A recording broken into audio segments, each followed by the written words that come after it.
as a musician, I think that's the most important thing for all of us.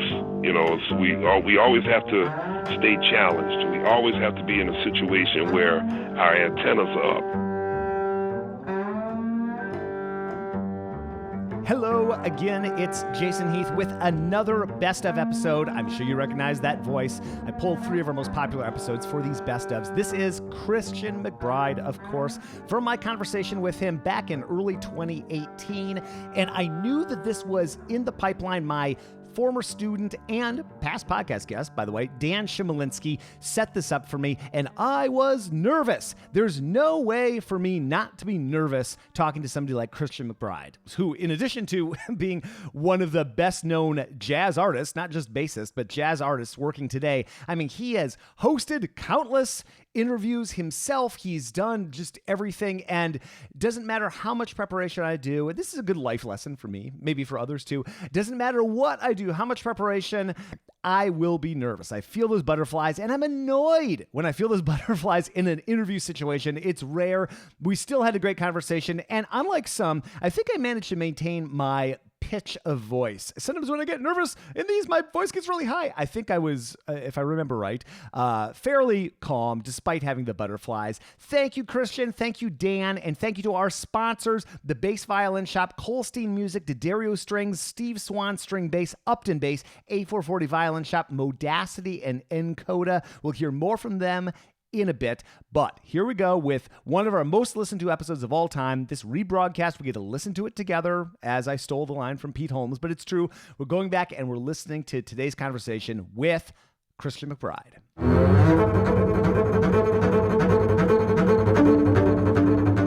So you were just in Madison for the Richard Davis workshop a couple of weeks ago, right? Yes, I had a wonderful time there, and your name came up quite frequently, ironically. Did it really? Yeah. Well, I know you know Dan Shimolinski, who's Dan. I was Dan's teacher in middle school and high school, so it's been really fun. No kidding. Yeah, I know. Small world, right? Yeah, it is a small world.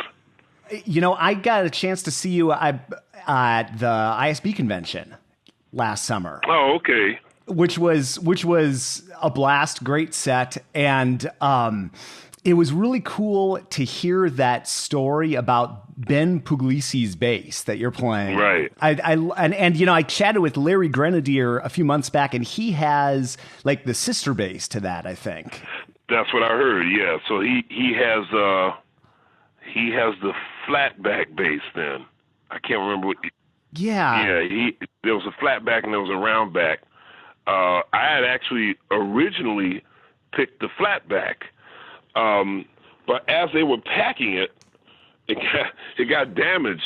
Oh no! They put a hole in the side of the bass as they were packing it up. So I said, "Look, I'm running out of time because I got to go to the gig." So I took the round back, and I just wound up keeping it.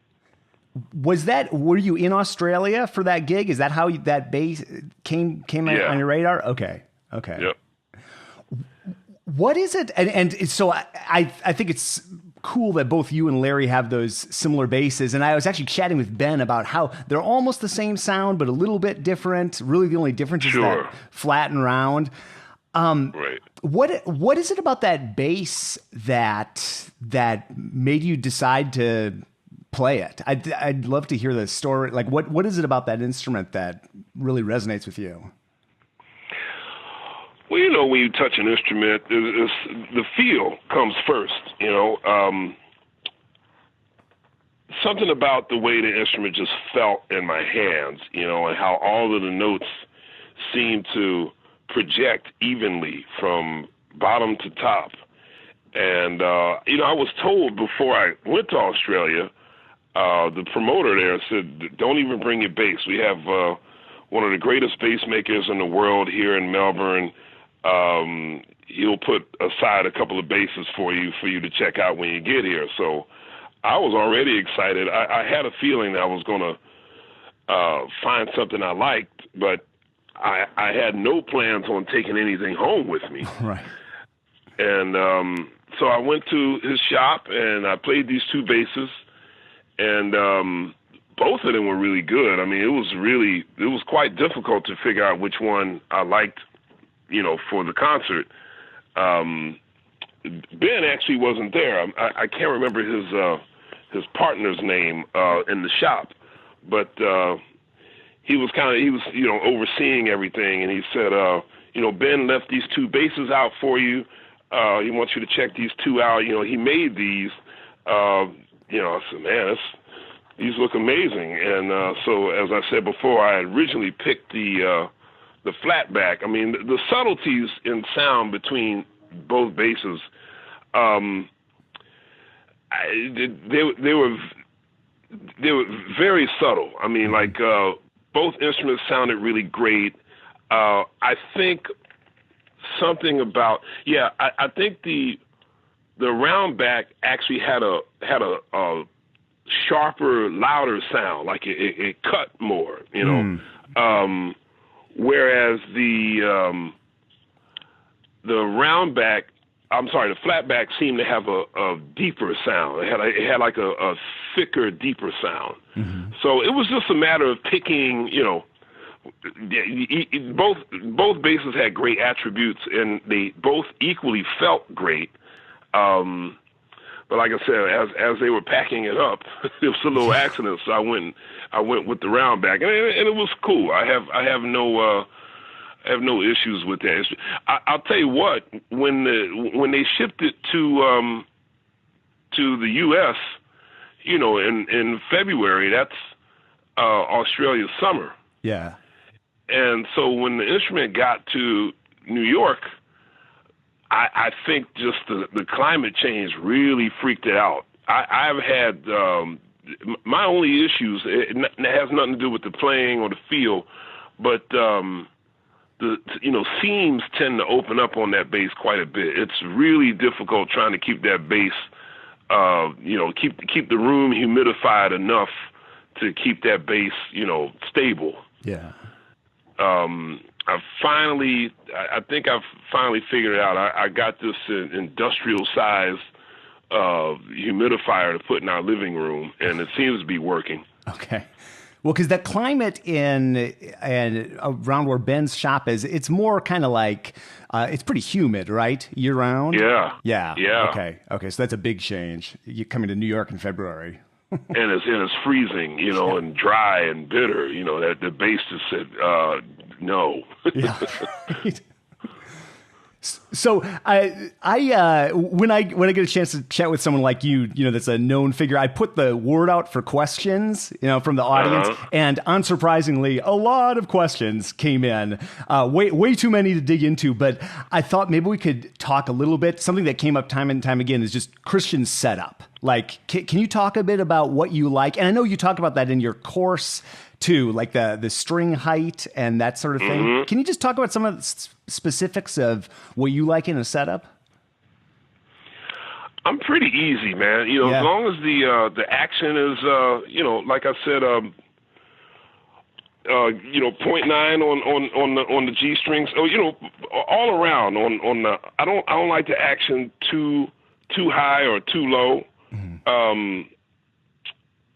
That's really the only thing that is sort of the main and most deciding factor for me. I'm pretty good with any sort of string. I've been using the Dario, the Helicores, the hybrids for quite some time now. But sometimes if I have to borrow a bass and there's some Spiracores or whatever is on there, I'm fine as long as I have enough. As long as the action on that bass is not too high or not too low, I can pretty much play on almost anything.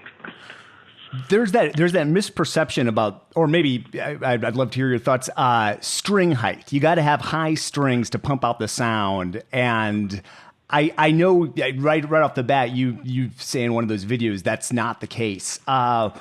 Why do people have that perception? Did that come from an earlier era, or why do bass players do that? Yes, I don't quite know where that. Well, yeah, I do know where that came from. That whole way of thinking started to come around again in the late 80s when there was this sort of renaissance period in jazz, like the sort of resurgence of straight ahead jazz with the Marcellus brothers and the whole anti-amp era. Mm-hmm. And while the sound of an unamplified acoustic bass,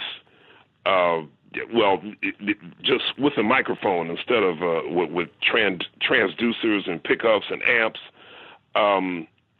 yes, I do believe that if you're not careful, you can really take away from the beautiful natural sound of the instrument. But at the same time, if you unplug the amp, put a microphone in front of it instead, but you have your strings way high and you're really sort of gorillaing the instrument, that doesn't sound good either. But I think there was this sort of unspoken, there was this ridiculous man code that went with that way of thinking. You got to have your strings up really high and play real hard because that's how real men played in the 40s and 50s.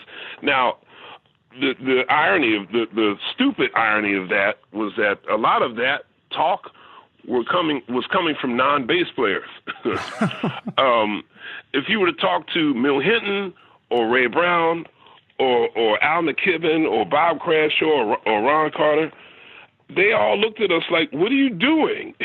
Why are you guys playing so hard?" But there was sort of this movement, and its leader was telling everybody, you got to play with the strings real high, and there were a lot of bass players from that time who never really quite got that out of their head, And when I think of the greatest sounds ever out of an acoustic bass when it comes to jazz, particularly Ray Brown. You listen to Ray Brown in the 60s, you listen to Paul Chambers in the 60s, Ron Carter in the 60s.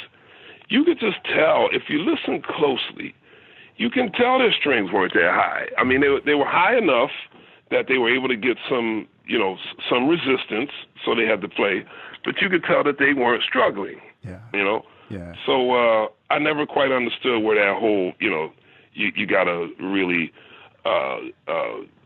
put gut strings on the bass, raise the strings really high, have the microphone way out, 2 feet out in front of the bass. I remember Ray Brown coming to some gig I did, and Ray was like, "Man, what are you young boys doing, man? What's wrong with y'all? We played like that in the 40s because we had to. You guys don't have to do that anymore. So why are you doing it?" I was like, "That's a good question, Mr. Brown. I don't know." Well, another couple of things. It's like you got this one video, like an excerpt from your course, and folks should definitely check out your course. It's awesome. But you also talk about, I don't know if you called it chicken wing or like kind of flapping the right arm when you're plucking, and then also like anchoring the thumb. And I love the way you describe just that, and in terms of right hand technique. Can you just talk a little bit about those aspects of right hand technique for you? Well, there's a couple of things that I guess molded my right hand technique. One was being first an electric bass player, and so I was used to always having my thumb mounted on the pickup. Came from watching a lot of R&B and funk bass players. Their thumb was always mounted on the pickup. So when I started playing the acoustic bass, I just kind of automatically transferred that technique to the acoustic bass, just kind of mounting my thumb, and it seemed to be pretty logical. Yeah. You can't really concentrate on getting a good sound out of the instrument if you got your entire limb moving too much, Right. And then, Ron Carter was my first bass hero, the first acoustic bass hero. And watching Ron Carter play, I mean, he's the perfect specimen of a bass player. It's like all his technique seems to be perfect. He's never, there's never any waste of motion. you know. Yeah. And so I tried to adapt that when I first started playing the acoustic bass. You know, I noticed Ron would, you know, Ron's right hand wouldn't be still, but it again, it looked like he was putting enough energy into the instrument to generate some sound, but he wasn't killing himself. Mm-hmm. As opposed to some other bass players who I was seeing at that time, who didn't seem to be putting in any effort at all, because, you know, we're talking the 80s, so I think there were a lot of players sort of like the low action, high volume on the amplifier kind of thing. You know, a lot of the sound was being generated by their pickup setup, you know, the amplifier. I didn't hear a lot of bass players talking about projecting sound from the instrument itself, you know. Right. Whereas with Ron Carter, just something seemed to me to be like, okay, well, my guess is that if you unplug his amp, he'll still get a good sound. Right. As opposed to a lot of other jazz bass players that I was listening to at that time. I could tell if you unplug the amp, you would not hear them, you know. So Ron's right-hand technique, you know, like I said, which moves a lot but not crazy. But when I saw Ray Brown play live for the first time, that just, oh man, it was like an epiphany. It was just like, oh, I'm home. This is how the bass is supposed to be played. You know, this is it. You know, everything about him, his sound, his technique, his pure joy of playing, you know, that's where I wanted to be. I just wanted to hang around Ray Brown like a puppy, which I did anytime he was in New York. How old were you at that point? 18. Okay. So were you still considering yourself mostly an electric bass player or mostly an upright player, or where were you in that journey? Well, by the time I saw Ray Brown, I was already working around New York. Yeah. So I was very much an acoustic bass player by that time. Do you need to play a bass beforehand that you purchase? Here's Gary Upton of Upton Bass on that topic. I hear these kind of truisms stated by retailers like, you have to play the bass that you're going to buy. I think that's the worst thing you can say, because... Great if you live in New York City. Yep. Yeah. That's it. or have 10 grand you can spend on traveling, right? But sometimes you have to trust people, right? And sometimes you have to trust someone's reputation, sending out those videos, and I can hear it and I can feel it, and I trust this company's not going anywhere, and da-da-da-da-da-da. That's what I tried, right? Erica really drilled home. I said, you know, for a long time, like, give them more pictures. Yeah. Give them the videos. Give them everything they need to make a decision. The reputation of Upton Bass is stellar. People know, like, and trust them through all the great content they've put out online and through time and time again delivering on their promise of quality and consistency no matter what level of bass you're purchasing. Learn more at uptonbass.com, and thank you so much for sponsoring the podcast. This episode is brought to you by Steve Swan String Bass, and I've always been impressed by how Steve manages to get basses sounding so vibrant, whether it's a student level bass or a top of the line professional bass. Here's Steve on some of what he has learned in terms of setup. When steel strings came into general use around 1959, the German bass makers flipped out, and they really got scared that they're going to get big shiploads of basses back that got wrecked by these high-tension steel strings. And so they did three things that really changed the function of the instrument. They shortened the string length, and they lowered the neck angle so the bridges weren't that tall anymore. And then they made the tops a lot thicker. They really wanted to ensure that these basses were not going to come back across the ocean for work anymore. And so the basses tend to sound kind of nasal, and they didn't have any depth. They didn't have a chest voice at all, you know.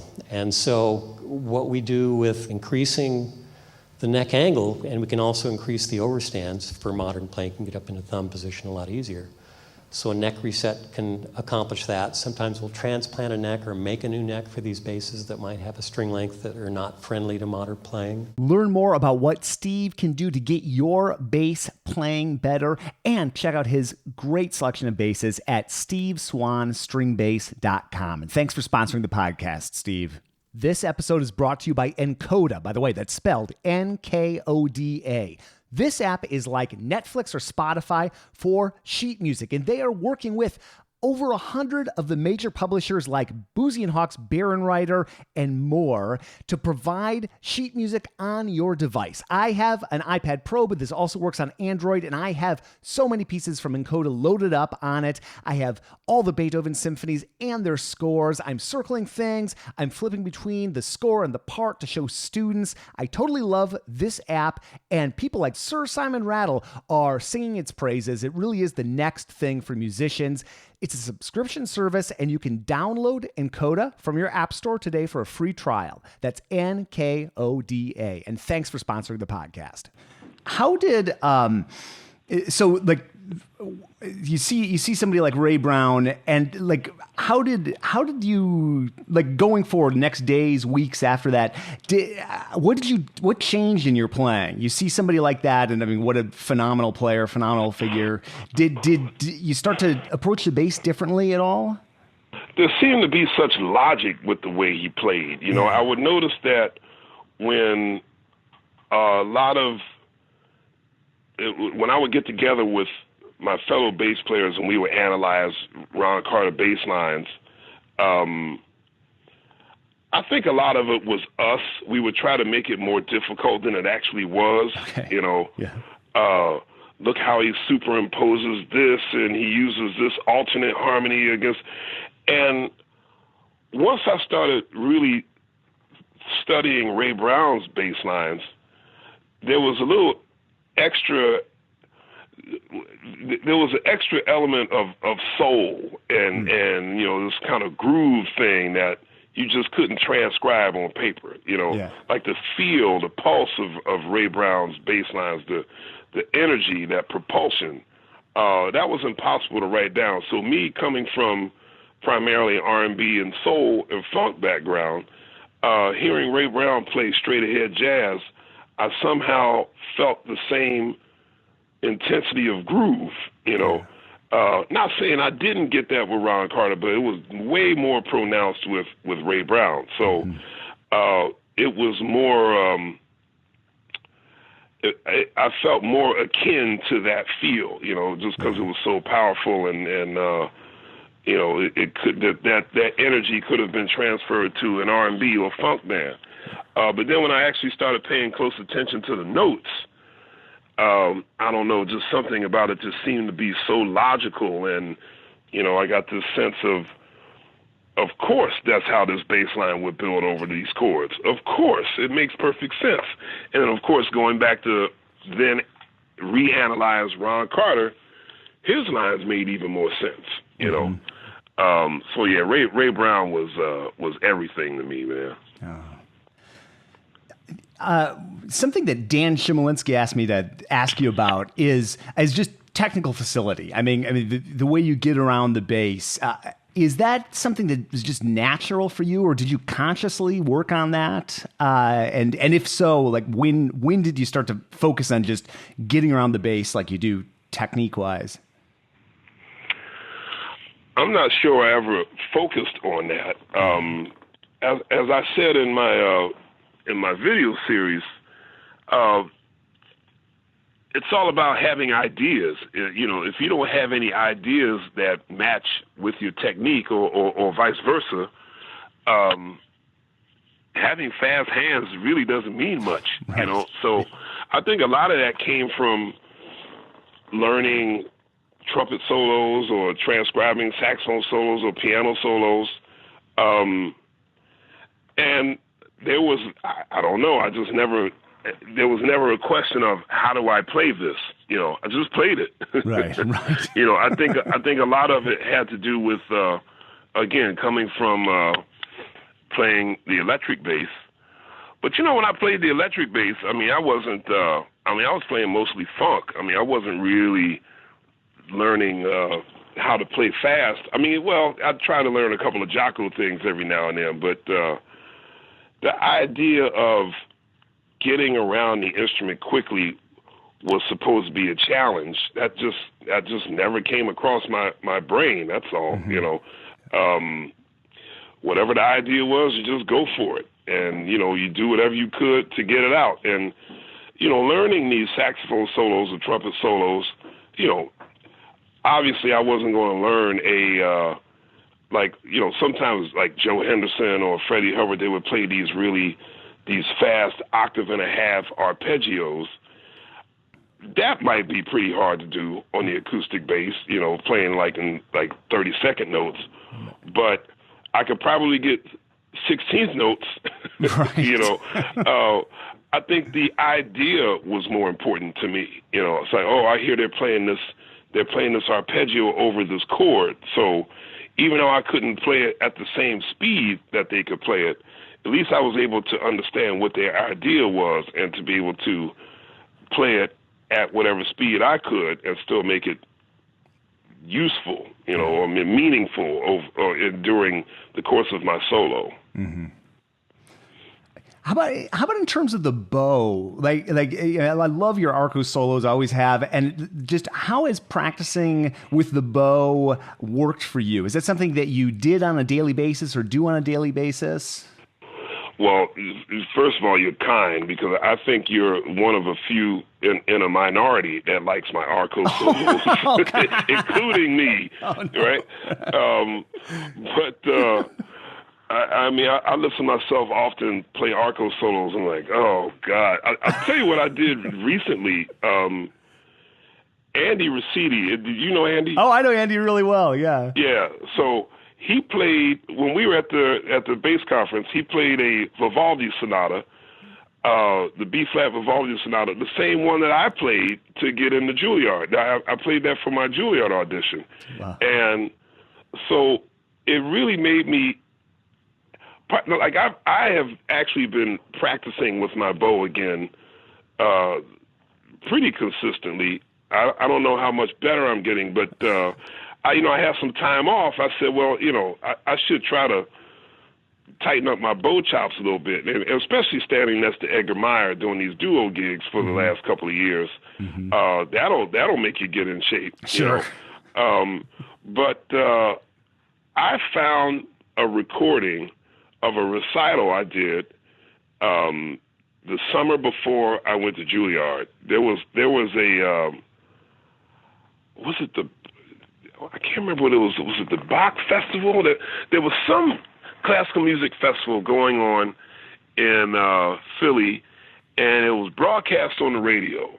So I played that Vivaldi sonata, and listening to myself play in the summer of 1989, I almost got really depressed because it was obvious on this recording that I was practicing every day.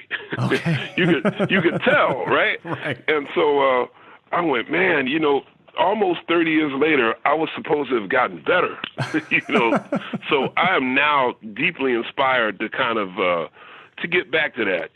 Like I said, playing with Edgar, being at that bass conference, and knowing that there's so many just badass bass players out there, man. I gotta stay on the treadmill, man. Well, and Edgar, your projects with Edgar, again, several people ask, is there a recording coming out from that? Is there a timetable for anything like that? Yes. Well, we've been talking about doing a recording for the longest time, but schedules have just made it sort of impossible to do that. But that's definitely on our hit list. There's a few clips of us on YouTube. Mm-hmm. But yeah, we are hoping to put together some original material and go record something soon. Okay. Did you work with Homer Mensch at Juilliard? I did. Okay, can you talk to me about Homer? He's somebody I wish I could have interviewed, but never had the chance. But what were your experiences with him like? Man, everything about him was just he just had so much wisdom. He was a sage. Everything about him was just nurturing, and he was calm. He was cool. And he always had a soft spot for jazz bass players, because Juilliard at that time, when I went, had no jazz program. I went as a classical, classical bass performance major, right. And I remember when I took my audition at Juilliard and also at the Manhattan School of Music, because he was on staff at both schools. I don't know. There was just something about him that you felt comfortable being around him. You know, when I would take my lessons, the first 10 minutes of the lesson would be him asking me what I was practicing on with my jazz stuff. Nice. You know, and then eventually we would get into his lessons, which were they were challenging for me, because I had never been used to having, you know, like I remember Homer would have he would have an exercise, and he would have very, very specific fingerings he wanted you to use. Sometimes those fingerings weren't the most comfortable, but I think he really just wanted you to understand what his theory and his concepts were for fingerings and techniques. So I would have to read these exercises with the string and the finger. So I would have to read them real slow. That was a lot to read, you know. But I just remember he was a really, really sweet man. And when it got to the point where I didn't think I would go back to Juilliard for my second year because I started working, Homer was probably the first one to say, hey, man, you know, go follow your dream. You know, Juilliard will be here. You go do whatever you need to do, and I'm here to support you. You know, we can still study together anytime you want. So man, I really missed him. He was such a great man. I remember running into him in the recording studio one time. We were both doing separate sessions, and I was in the hallway getting some coffee or something, and he says, "Christian." I said, "Hey, Mr. Minch, hey." So I think he seemed to really enjoy seeing one of his students, like, you know, on a gig, you know, like in a studio, you know. So, yeah, he was really, really a great guy. Well, and he was active in that era during New York. I think he quit the symphony just to do sessions, if I remember hearing that. Right. And that was like in the era where, if I'm remembering this right, he actually hired somebody to carry his bass for him. Did you know? Well, he had back surgery at some point. Oh, okay. Yeah, he had back surgery, and I guess there was some sort of complication after the surgery. I actually saved the voicemail he left for me, you know, where he expressed his disappointment that, you know, he couldn't really play anymore because the back surgery had gone bad. And that broke my heart that he couldn't really play anymore. Mm-hmm. There is this mode in my practicing app, Modacity, which I totally love. It's called Deliberate Practice, and it's such a cool feature. Here's Modacity founder and CEO Mark Gelfo on how this works. One of my pain points as a musician was like not really having a method to generate reliable improvement. And deliberate practice is like the scientific method for music practice. So what you do is you identify the one thing that you want to improve, be it articulation, intonation, emotion, comfort, whatever it is you want to improve, and brainstorm or choose one of the pre-suggested strategies for that area of improvement, and then test it out. Record yourself trying that strategy, listen back, and press yes, it worked, or no, it didn't work to create that improvement. It's such a clean way of tracking your progress. I do it every day, and it has done wonders for my bass playing and just my overall enthusiasm for music. You got to check it out. Modacity.co is the site, and if you go to our site, you can click through it and get a special offer for lifetime access for this app. Thank you so much for sponsoring the podcast, Modacity. As I think over the years, how many times I've used Colstein products, it's just amazing. I look at my bass right now, which has on the same bib that I bought while in high school. That's a Colstein's bib. I can't believe that this thing is still kicking, but I have my pencils and my rosin and all those other accessories in my bib. And when I look inside my bib, I see my Colstein rosin, which Peter Lloyd and so many other bass players use. I enjoy their Ultra rosin. And I have my Colstein instrument cleaner that I've used for years and years to keep my bass looking good and clean. They've got Varicore strings, which Michael Klinghoffer loves to use, especially on student basses. They've got quivers, stands, so much more. Learn more about their accessories, their beautiful pedigree instruments, and so much more at Colstein.com. This episode is brought to you by D'Addario Strings. Check out their Zyex strings, which are synthetic core strings that produce an extremely warm, rich sound. Get the sound and feel of gut strings with more evenness, projection, and stability than real gut. Thanks for sponsoring the podcast, D'Addario. This episode is brought to you by the Bass Violin Shop, which opened in 2001 as a small double bass workshop in Greensboro, North Carolina.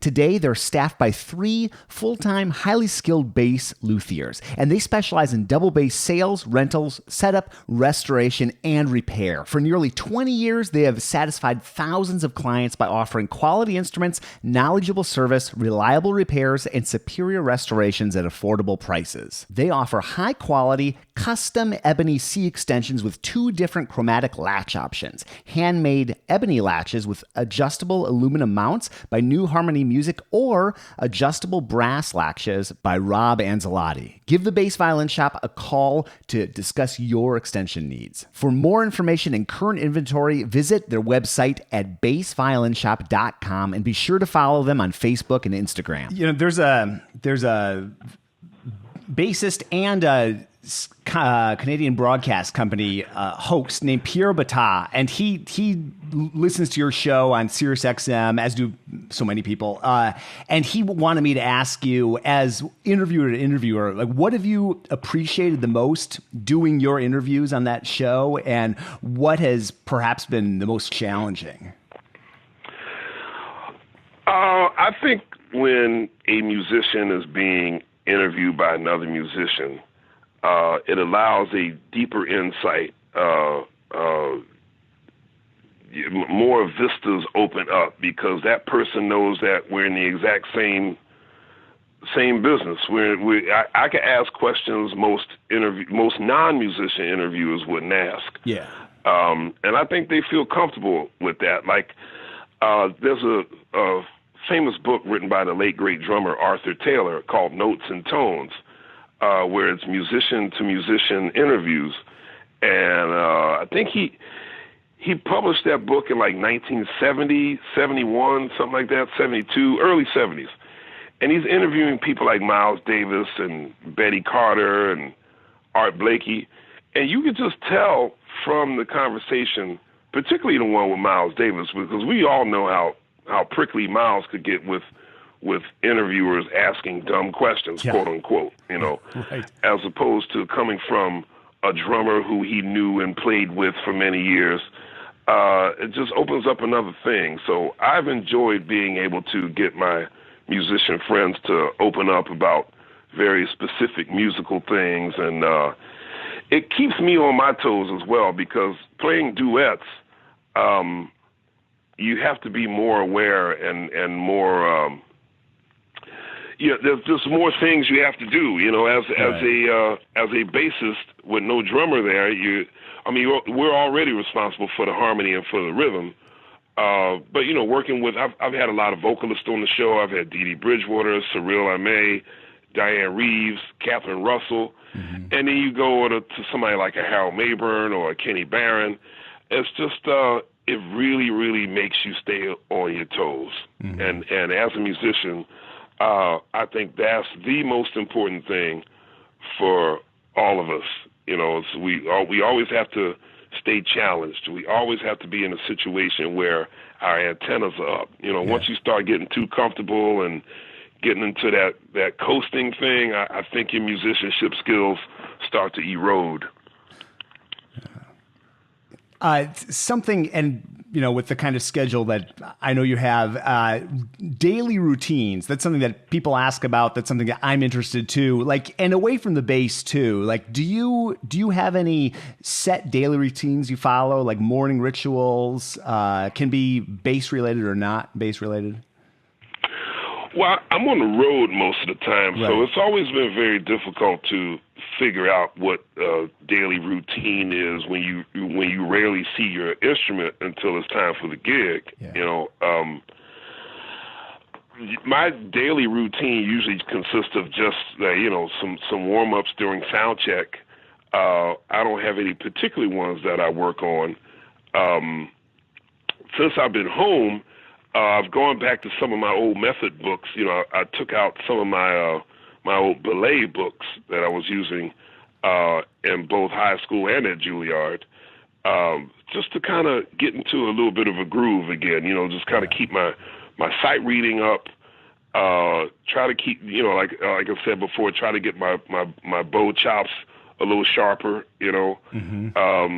That's a daily thing. But when I'm on the road, it's much more of a challenge to try to figure out what the daily routine is. Because usually the daily routine is you wake up, go have breakfast, and you get on the bus, or you go to the airport. Right. And there goes your morning and your afternoon. So that's what happens on the road. And hopefully you'll have some time for sound check, and you spend an hour or so just warming up.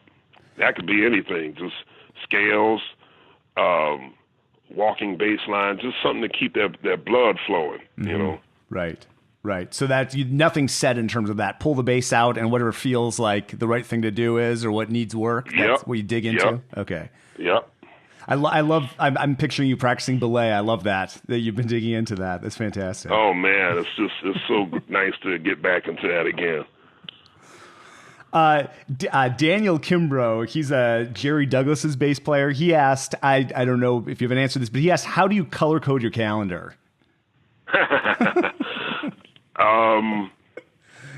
Yeah, it's pretty challenging. There are some times where I step back and I think, what am I doing? Yeah. Why did I say yes to so much stuff? But I would never complain to any great extent. As long as I could, preserve my sanity and try to do the best work I can for the music community, it's all good. But yeah, there's definitely a lot of color coding on my calendar. I think I'm up to about 9 colors. Because there's the NPR show, mm-hmm. there's the Sirius XM show, mm-hmm. there's New Jersey Performing Arts Center, there's the Jazz Museum in Harlem, there's my wife's organization, Jazz House Kids, the Newport Jazz Festival, and then the bands that I'm touring with. So I have a really good team. I tend to be. It gets to be to the point where if I look at the calendar, it gets a little overwhelming. So, okay. I have either my assistant, Eric, or my manager, Andre, said, look, man, I don't even want to look. What am I doing tomorrow? And they'll give me, right. the 24-hour notice. And I think, okay, good. I can deal with that. Well, and congratulations with the Grammy win. One of many in a string, but I love the band sounds awesome. And thank you. Yeah. Well, and I was listening to that talk you did for The Moth about James Brown, which, like, man, what a just heart-wrenching story, and happy story ultimately. But man, just the moment where, and I'll link to that talk, so people can check it out if they haven't, but like where James, he's like, son, I'm going to have to sue you.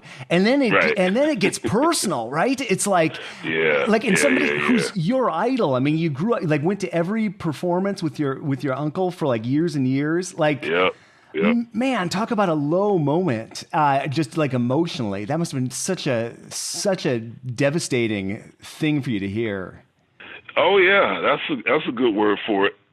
In the back of my mind, I can't say I was completely surprised. Okay. Yeah. Just because things leading up to that point had gotten a little strange after that Christmas party, and I don't know. I could just feel some sort of rumbling going on underneath, and knowing a lot of his history with his temperament and his sort of I don't know, psychotic is the right word, but these episodes of almost schizophrenic like sort of personality changes. Yeah. I wasn't surprised when that happened. It hurt nevertheless, but I wasn't thoroughly surprised. I wasn't completely taken by surprise. And I also knew that at some point he would probably forget about it. And I guess he did. Yeah. When we did the concert at the Hollywood Bowl, somewhere in between that time on the phone and that Hollywood Bowl gig, I guess I justified my existence. So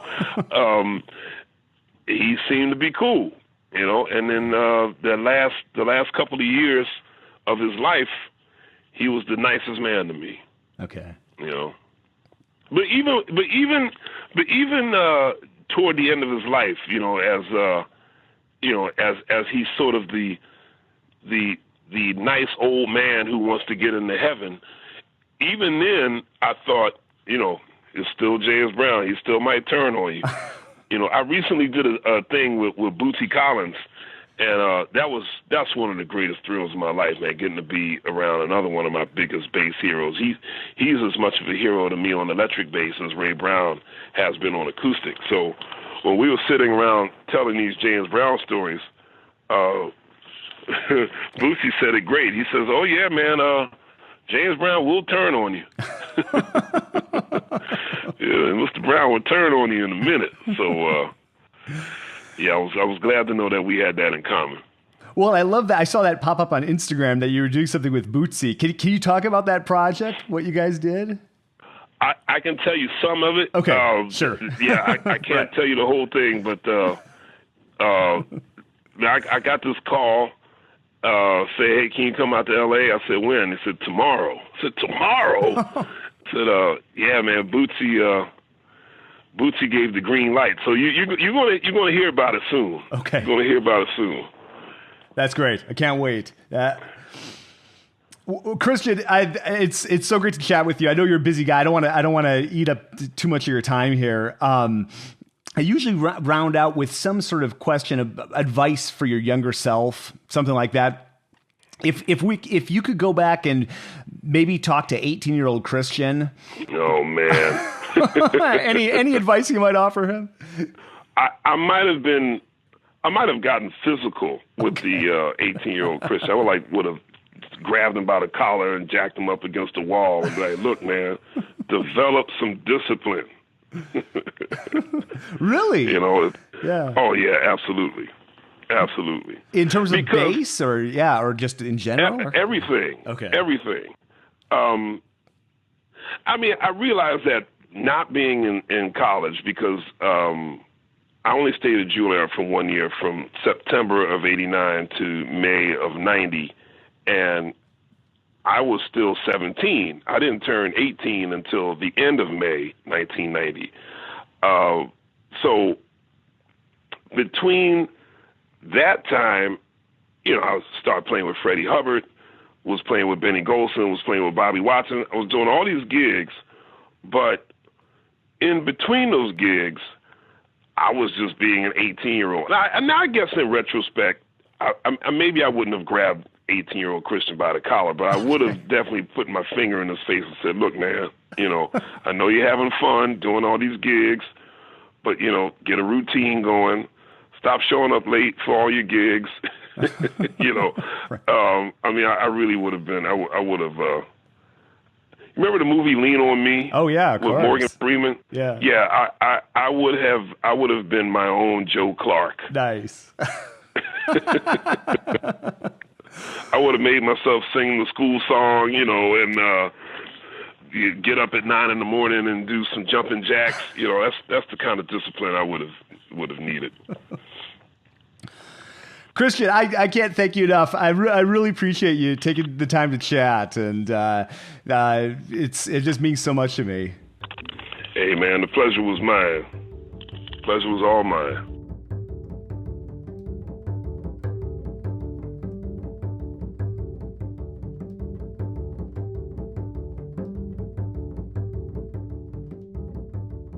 Christian, thank you again so much as we rebroadcast this. I feel funny telling people to go to Christian's website because obviously you know where to find him, but ChristianMcBride.com does have everything, or any Google search or YouTube search, you'll find just loads of content. What a great guy. What a sweet, genuine, just all the good things. I've been a fan since I don't even know when, and it's an honor to be able to do things like chat with Christian McBride or all the other people that I have had on this podcast over the years and that you have suggested I contact. And really, this is your podcast. This is something that I started back in 2007, but at this point, it's all recommendations from people. So thank you for suggesting people like Christian McBride or all the other people we've had on this podcast. And if you want to suggest another guest, feedback@contrabassconversations.com is the way to get in touch with me. I love hearing from people. It just makes my day. Contrabass Conversations is produced by Michael Cooper, Steve Hinchy, Trevor Jones, and Mitch Mooring. And if you're looking for a bass or bass work, Lutherie, Mitch does excellent work and makes award-winning basses. Learn more at mitchmooring.com. And thank you to Krista Copper for cataloging and archiving everything we do here on the podcast. I'm your host, Jason Heath, and we will see you again soon for more life at the low end of the spectrum.